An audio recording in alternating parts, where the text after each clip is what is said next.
Parce que je m'intéresse beaucoup à la sœur de Valençol.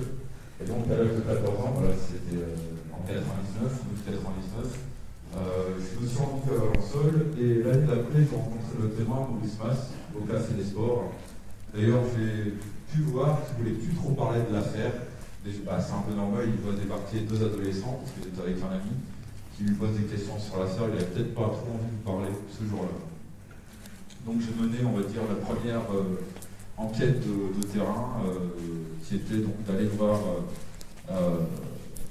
de prendre les archives de presse, etc., d'aller sur la trace, et suite à ça, c'est là où j'ai vraiment commencé l'ufologie de terrain. Donc ça fait 17 ans que je suis dans l'ufologie de terrain maintenant.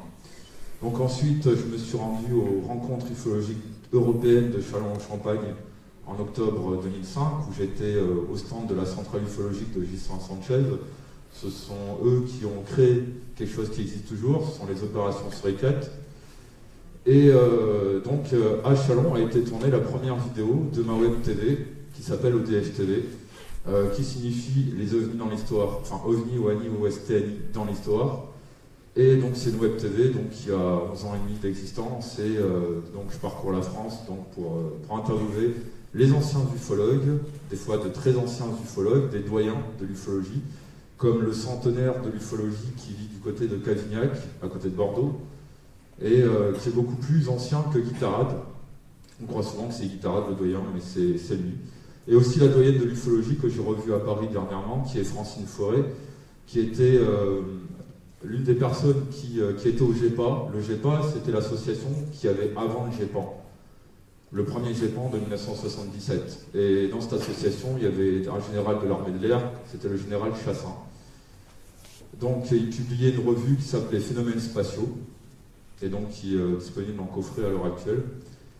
Et en fait, donc, les mémoires de l'ufologie, c'est comme ça que s'appellent ces interviews, sont réalisées avec l'association DUSSO, dont je fais aussi partie, qui est Sauvegarde et Conservation des études et archives ufologiques, qui est une association qui a été créée en 1991, et qui en fait archive tout ce que les ufologues lèguent, pour pas que ça finisse dans l'oubli ou à la poubelle. Car il faut savoir que ces archives, souvent, sont brûlées par les enfants de ces ufologues, considérant que c'est satanique.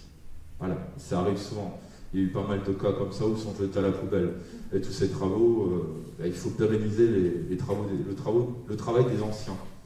Voilà, c'est en fait les mémoires, c'est pour garder trace de tout ce qui a été fait par les anciens pour les générations futures. Car finalement, on est juste une seule seconde parmi le temps historique. Donc voilà pour ma présentation. Pas faire long, sinon